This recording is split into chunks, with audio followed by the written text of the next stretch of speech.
Une dame qui s'appelle Ginette, qui a participé en novembre 2018 à son 16e marathon de New York. Elle s'était fixée comme objectif de finir en environ 5 heures. C'est très honorable. Elle raconte qu'elle s'entraîne pendant 3 heures tous les jours, qu'il pleuve, qu'il neige ou qu'il fasse beau. Elle est préparée tout le temps. Qu'est-ce qui fait qu'elle persévère autant? C'est une addiction, dit-elle, une habitude. Tout le monde n'a pas cette envie, cet enthousiasme, cette discipline, cette détermination et cette persévérance. La lassitude et la résignation ne font pas partie de son vocabulaire. Elle continue de s'entraîner sans relâche. Ce que je préfère, dit-elle, c'est de voir la ligne d'arrivée. Merci mon Dieu, il me donne la médaille, quelle euphorie. Ce dimanche 4 novembre 2018, au dernier marathon de New York, Ginette n'a pas atteint son objectif, puisqu'elle a fini en un peu plus de 6 heures. Mais elle a reçu sa médaille. C'est la doyenne du marathon de New York, elle a 85 ans. Et elle a fait son premier marathon à 72 ans. Elle court encore à 85 ans. Qu'est-ce qui fait courir des gens encore à cet âge-là? Où trouvent-ils la force de continuer? Quand vous préparez un marathon, je vois qu'il y a des gens qui sourient dans la salle. Ce n'est pas trop tard pour s'y mettre. Quand vous préparez un marathon, l'épreuve commence dans la tête. Serais-je capable de courir 42 km sans abandonner? La distance paraît impossible, voire irréalisable. Mais seuls ceux qui ont le courage d'y croire font le premier pas. Premièrement, je décide de consulter un médecin pour vérifier mon état de santé, important, de m'inscrire et de m'entraîner. Pour parvenir à courir ces 42 km en une fois, il faut d'abord s'entraîner 3, 4 ou 5 séances par semaine, chacun selon son rythme. L'objectif étant d'arriver à parcourir les 42 km dans la semaine pendant l'entraînement, pendant plusieurs semaines. Cet entraînement va demander des sacrifices, parce que le coureur apprend à bien s'alimenter, à se discipliner, à se reposer, à courir par tous les temps, car il faut être prêt pour le jour de la course. Et sur la ligne de départ, on est surpris, car il y a tous les gabarits, des gros, des minces, des petits, des grands, des athlètes, mais aussi des gens qu'on peut qualifier de touristes. Les premiers kilomètres, c'est la joie. La joie de faire partie de cette grande foule qui s'est engagée et a pris le départ. On est fiers, motivés, buste relevé. Certains prennent le départ comme des gazelles, à toute allure, oubliant que quand on court un marathon, il vaut mieux penser à l'image du chameau qui s'économise plutôt que la gazelle qui sprinte. Les 10 premiers kilomètres s'avalent facilement. On s'alimente régulièrement, tous les 5 kilomètres, et là, les sourires sont encore frais. À partir de 15 kilomètres, ceux qui n'ont pas pris la préparation au sérieux et qui sont partis trop vite ne rigolent plus. Ils sont déjà dans le dur alors qu'ils n'ont même pas fait la moitié du chemin. Après 20 kilomètres, ils abandonnent. On assiste aux premiers abandons en masse. Mais il reste encore la foule de ceux qui se sont préparés pendant des mois et ils savent que le plus dur est à venir. Aux alentours de 25 kilomètres, pour un grand nombre, c'est ce qu'on appelle le mur du marathon. C'est la panne sèche. On a l'impression que les jambes s'arrêtent. Votre corps semble vous dire « stop ». On ressent toutes les douleurs avec une intensité décourageante. Et c'est à ce moment-là que vous vous dites que vous n'auriez jamais dû vous engager dans une telle aventure. J'ai interrogé mes compagnons de course et leur ai demandé ce qui les poussait à ne pas abandonner à ce moment précis. Et les réponses étaient les suivantes. Je n'ai pas fait tous ces sacrifices pour abandonner en cours de route. Raison numéro 1. Raison numéro 2, il y a du monde qui m'attend à l'arrivée, il faut que j'y sois. Raison numéro 3, ma famille m'a soutenu pendant des mois et je leur ai cassé les pieds pendant tout mon entraînement. Je ne peux pas abandonner. Raison numéro 4, il est hors de question d'abandonner, je finirai à 4 pattes s'il le faut. on retrouve dans ces réponses 3 éléments. Une détermination et une conviction, l'entourage qui est important, et la visualisation de l'arrivée. Après de longues minutes de tergiversation, le coureur reprend du courage. Il lutte, il repart, car il est sûr que l'arrivée sera encore plus belle. Il regarde uniquement vers le but qui n'est pas si loin à atteindre. De plus, il n'est pas seul. Il a autour de lui ses compagnons de galère et tous s'encouragent mutuellement, même si chacun fait sa propre course. Et une fois passé la ligne d'arrivée, certains s'écroulent. D'autres retrouvent le sourire malgré la fatigue. Le but est atteint, la victoire est acquise, je suis vainqueur. Je vous assure que c'est une expérience inouïe que de préparer et de courir un marathon. Parce que l'endurance est mise à rude épreuve et la persévérance est un élément déterminant. Savez-vous quelle est la différence entre l'endurance et la persévérance? L'endurance éprouve ou survit à la douleur. La persévérance, cependant, ne fait pas seulement l'expérience de la douleur ou des difficultés dans la vie, mais elle va à l'encontre de ces épreuves afin d'atteindre l'excellence. Cela donne l'idée que même si une personne rencontre un échec dans la vie, il n'abandonne pas, mais il s'efforce d'atteindre ses objectifs. La persévérance est une qualité qui peut être extrêmement précieuse pour nous tous si nous la cultivons, et je dirais même indispensable. Il entraîne l'individu non seulement à supporter, mais aussi à poursuivre son voyage sans renoncer. La principale différence entre l'endurance et la persévérance est que si l'endurance suggère une simple tolérance aux épreuves de la vie, la persévérance suggère d'aller contre ces difficultés pour réussir. En dehors de l'aspect sportif, je pense que nous sommes amenés à courir plusieurs marathons dans notre vie et faire preuve de persévérance dans bien des domaines. Mais attention, nous pouvons persévérer pour de bonnes choses, mais aussi de mauvaises choses. À nous de faire les bons choix lorsque nous persévérons.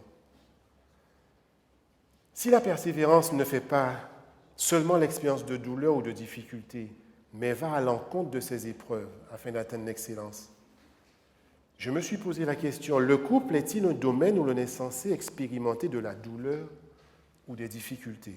Autrement dit, doit-on parler de persévérance dans le domaine du couple ou de la famille? Un couple sans difficulté n'existe pas. Mais un couple qui est continuellement dans la douleur interroge.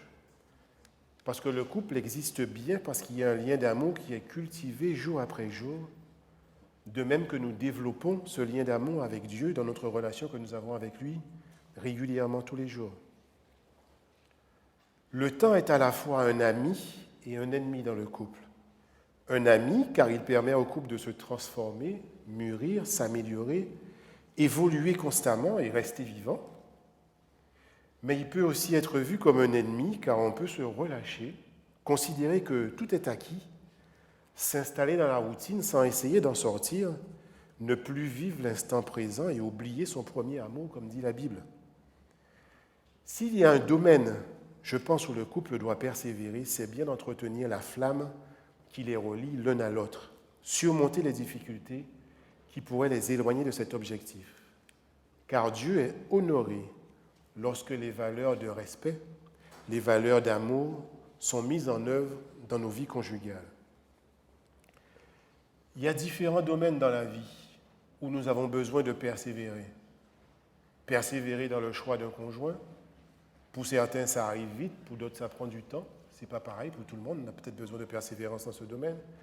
Persévérer dans le choix qu'on fait peut-être de vivre une vie de célibataire aussi, il y a des difficultés à surmonter. Persévérer pour les jeunes dans les études, persévérer pour les adultes dans les difficultés qu'ils rencontrent au travail. Les domaines sont divers et variés, nous en aurons tous besoin, sans exception. Je vous propose de vous intéresser avec moi à quelques exemples dans la Bible de personnes qui ont fait preuve de persévérance. J'ai pris 2 exemples à partager avec vous ce matin. Le premier exemple est l'exemple de Jacob. La Bible nous dit que Jacob endura 7 ans de labeur pour épouser Rachel. À l'époque, la coutume voulait que le marié offre ce qu'on pourrait appeler une dot à son beau-père pour épouser sa promise à titre de garantie. À l'époque, les pères de famille ne jugeaient pas prudent de confier le bonheur de leur fille à des hommes qui n'avaient pas fait des économies en vue de l'entretien d'une famille. Et lorsque cette dot n'était pas possible, un des moyens qui était proposé pour mettre à l'épreuve le prétendant était de le faire travailler pendant un certain temps afin de fournir cette dot. Et c'est donc ainsi que Jacob, on lui avait promis la main de Rachel à travailler pendant 7 ans. Mais par contre, il fut trompé par son beau-père, qui l'a obligé à épouser la sœur aînée Léa. Jacob a donc dû persévérer 7 années supplémentaires afin d'épouser Rachel. La Bible nous dit que Jacob a passé 20 ans en Mésopotamie au service de Laban, qu'il exploita en changeant 10 fois son salaire. Pendant tout ce temps, la diligence et la fidélité de Jacob ne se démentirent pas. Il persévéra nuit et jour à la tâche. Genèse 31, versets 38 à 40 nous dit, Jacob dit à son beau-père, « Cela fait 20 ans que je suis avec toi, et jamais tes brebis ni tes chèvres n'ont avorté. Je n'ai pas mangé les béliers de ton bétail, la bête lacérée, je ne te la rapportais pas. J'en supportais la perte. La bête qu'on avait volée de jour comme de nuit, tu me la réclamais. J'ai été dévoré le jour par la chaleur, la nuit par le froid, et le sommeil a fui mes yeux. Cela fait 20 ans que je suis dans ta maison, je t'ai servi 14 ans pour tes 2 filles et 6 ans pour ton bétail, et 10 fois tu as changé mes gages. » Pourquoi Jacob persévéra-t-il autant ? Cela peut être une évidence, nous y reviendrons. Jacob se décida, si on poursuit son histoire, à quitter son beau-père et la région où il était, la région de Padam Aram, nous dit la Bible, pour retourner dans son pays. Tout simplement parce que les relations entre les deux familles commençaient à devenir tendues à cause de la prospérité de Jacob. Et Jacob craignait que cela ne dégénère en un conflit sanguinaire. Mais ce n'était pas sans de vives appréhensions qu'il repassait par le chemin parcouru 20 ans auparavant. Jacob avait fui. Sa faute envers son père et son frère était constamment devant ses yeux. Il avait en effet par ruse récupéré le droit d'aînesse qui revenait à son frère Ésaü. Et à la vue de son pays et des collines environnantes, son cœur se serrait et tout le passé remontait à sa mémoire. Comment son frère allait-il l'accueillir ? Allait-il avoir des sentiments de vengeance envers lui ? Allait-il imaginer que Jacob revenait pour réclamer le droit d'aînesse et récupérer l'héritage ? Jacob est inquiet et Dieu ne l'abandonne pas. Dieu lui donne une preuve de sa sollicitude en lui montrant 2 armées d'anges pendant son rêve qui marchent avec lui, l'un en avant et l'autre à l'arrière. Et du coup, Jacob se réjouit. La Bible nous dit qu'il dit « C'est ici le camp de Dieu » et il donne un nom à ce camp qu'il appelle Mahanaïm. Mais Jacob n'est pas tranquille. Malgré cette assurance que Dieu lui a donnée, il n'est pas tranquille. Qu'est-ce qu'il fait ? Il décide de mettre en place une stratégie, une mesure conciliatoire. Et il envoie à son frère 2 hommes, porteurs de messages, en nommant son frère Monseigneur. Question de lui montrer que son frère est au-dessus et que lui, il est en dessous. Mais les messagers reviennent avec une mauvaise nouvelle, parce que son frère vient à sa rencontre avec 400 hommes. Et tout d'un coup, Jacob en devient angoissé. Il est coincé, parce que derrière lui, il a l'hostilité de son beau-père et devant lui, l'hostilité de son frère. Il ne peut ni avancer ni faire marche arrière. Qu'est-ce qui lui reste comme solution ? Se tourner vers le haut. Et donc Jacob décide de se tourner vers Dieu, car il se dit que peut-être Dieu pourrait intervenir et changer le cœur de son frère. Il a cet espoir dans le fond. Il décide donc de passer la nuit seul et de passer la nuit à prier, peut-être la dernière de son existence et de sa famille. Mais ne voilà-t-il pas qu'au beau milieu de la nuit, il sent se poser sur lui une main. Croyant avoir affaire à un ennemi, puisqu'il est dans une région où il y a de nombreux brigands, de nombreux bandits, une lutte s'installe, un corps à corps qui dure toute la nuit. La Bible nous dit que Jacob lutta avec persévérance à ce moment précis. Il lutta pour sauver sa vie et celle de sa famille. Mais ce n'était pas la seule lutte que Jacob allait vivre cette nuit-là. Car pendant le combat, il a été touché à la hanche par l'inconnu. Et la hanche de Jacob s'est déboîtée. Les enfants connaissent très bien cette histoire. Et c'est à ce moment que Jacob se rend compte qu'il a affaire à un messager céleste. La lutte change. Jacob ne lutte plus pour sauver sa vie. Jacob lutte maintenant pour sauver son âme. Il sait qu'il a affaire à un messager divin. Et il était là pour ça.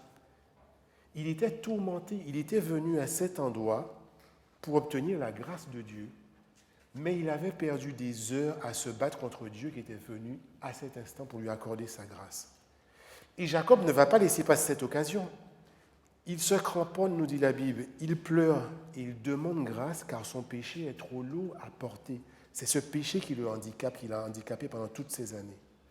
La souffrance physique est vive car il a une hanche déboîtée, mais il ne lâche pas l'affaire. Sa détermination et sa persévérance ne font que grandir. Et sa foi s'affermit au fur et à mesure, au point qu'il dise à l'ange, « Je ne te laisserai partir que tu ne m'aies béni. » La Bible nous dit que Jacob lutta avec Dieu et fut le plus fort. Il avait saisi avec persévérance les promesses de Dieu et le cœur de celui qui a un amour infini. Et pour lui donner l'assurance de son pardon, Dieu lui dit, « Tu ne seras plus appelé Jacob, mais Israël, qui signifie vainqueur, prince de Dieu. » Qu'est-ce qui a fait que Jacob a lutté avec autant de persévérance? Lors du premier épisode, c'est la conviction de son amour pour Rachel qui l'a aidé à travailler durant 20 années de labeur, qui fait que ces années sont passées rapidement. Et oui, on fait beaucoup de choses par amour. Lors de la lutte physique, c'est pour sauver sa vie et celle de sa famille. Et lors de la troisième lutte, lorsqu'il s'est rendu compte qu'il luttait avec Dieu, c'est parce qu'il était convaincu de la bonté de Dieu. Derrière chaque lutte que mène Jacob, il y a un homme résolu et persévérant. Nous allons passer à un autre personnage que vous connaissez très bien, qu'on a étudié il y a quelque temps. Il s'agit de Paul. Paul est un homme particulier. Son entrée dans l'Église ne se fait pas sans difficulté. Parce qu'un persécuteur des plus virulents qui se convertit au christianisme, ça crée des problèmes. Ça pose des doutes légitimes. Et c'est un événement qui a suscité à la fois de l'admiration pour ceux qui ont eu confiance, mais aussi de la méfiance et de l'opposition. De plus, Paul avait des idées révolutionnaires pour l'époque. Évangéliser tout ce qui n'est pas juif, le monde entier, les païens. À l'époque, c'était concevable. Il a enduré les critiques, les persécutions, mais il a aussi persévéré, si vous vous souvenez de ce qu'on a étudié le trimestre dernier, avec un dévouement hors du commun dans l'établissement de toutes les communautés qu'il a visitées et revisitées à chaque fois qu'il le pouvait. Il avait à cœur le bien-être et la bonne santé spirituelle de chacune d'elles.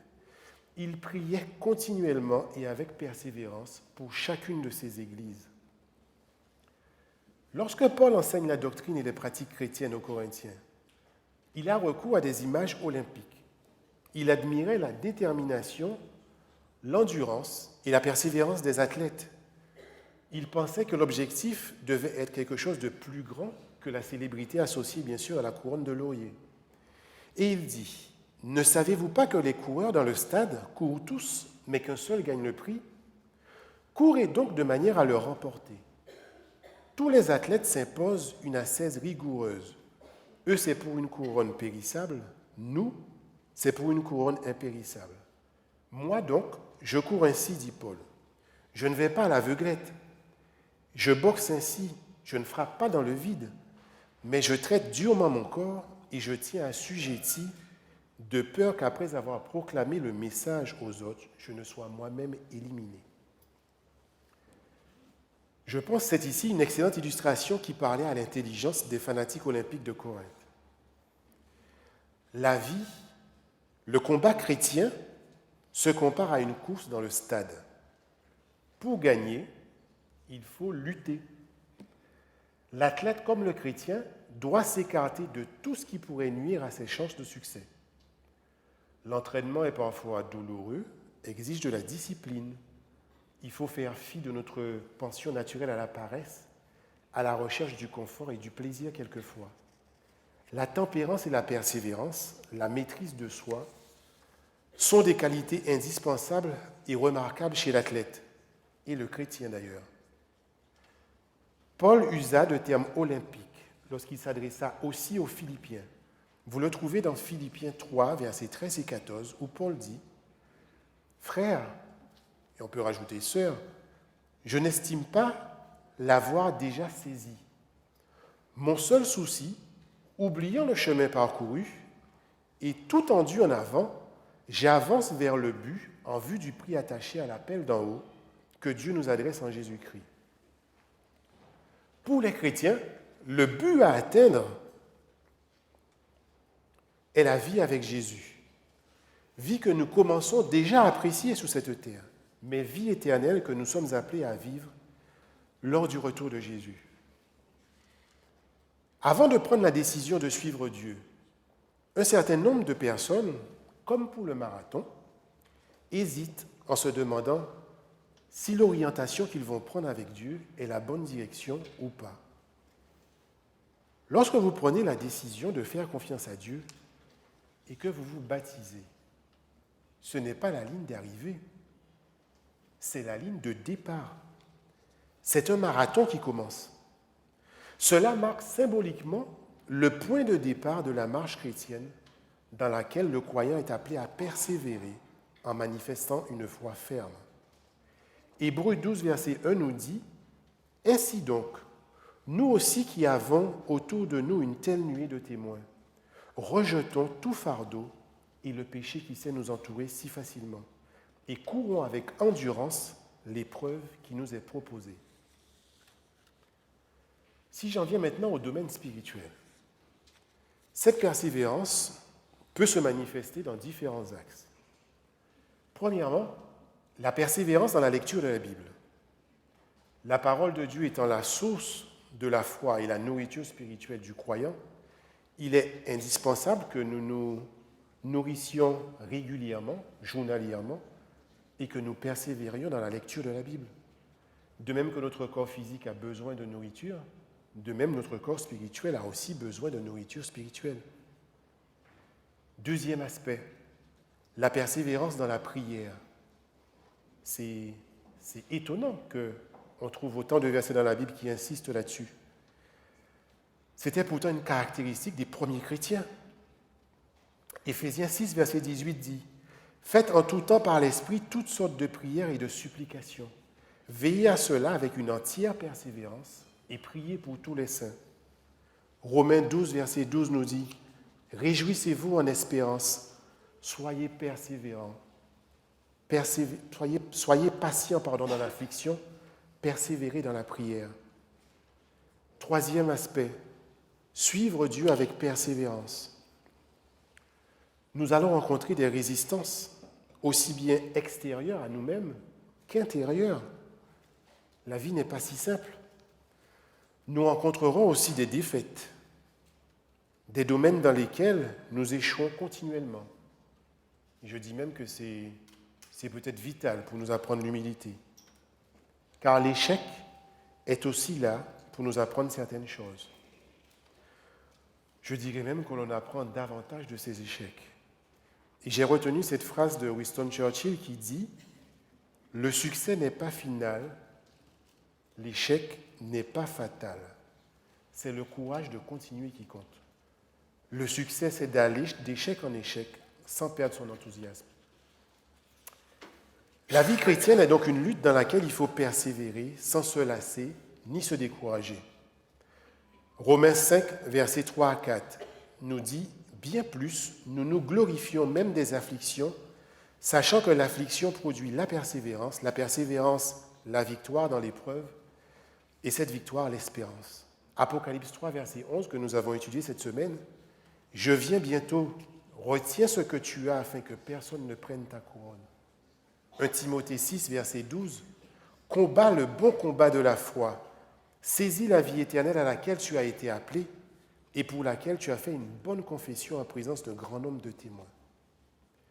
Dernier aspect que je vous propose, c'est la persévérance dans la communion fraternelle que nous avons étudiée aussi l'année dernière.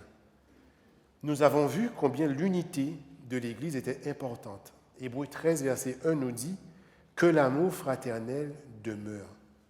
L'unité de l'Église est une volonté de Dieu et cela demeure indispensable.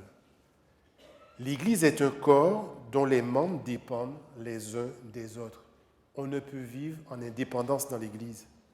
Le croyant a besoin d'un lien avec une communauté et il est nécessaire de persévérer dans la communion, la paix et l'amour fraternel. Philippiens 3, verset 14 nous dit « Je cours vers le but pour remporter le prix de la vocation céleste en Jésus. » Matthieu 10, verset 22, Jésus même nous avertit « Vous serez haïs de tous à cause de mon nom, mais celui qui persévérera jusqu'à la fin sera sauvé. » À ceux qui persévèrent, Dieu accorde la réalisation de ses promesses. Et nous le trouvons dans Hébreux 6, versets 11 et 12 et le verset 15. Notre désir est que chacun de vous montre la même ardeur à porter l'espérance à son épanouissement jusqu'à la fin, sans ralentir votre effort, mais en imitant ceux qui, par la foi et la persévérance, reçoivent l'héritage de ses promesses. Et je vais finir enfin par cette dernière récompense que Dieu nous propose dans Apocalypse 2, verset 10, que nous avons vu aussi cette semaine. « Sois fidèle jusqu'à la mort, et je te donnerai la couronne de vie. » Un encouragement à persévérer pour tout un chacun. Amen.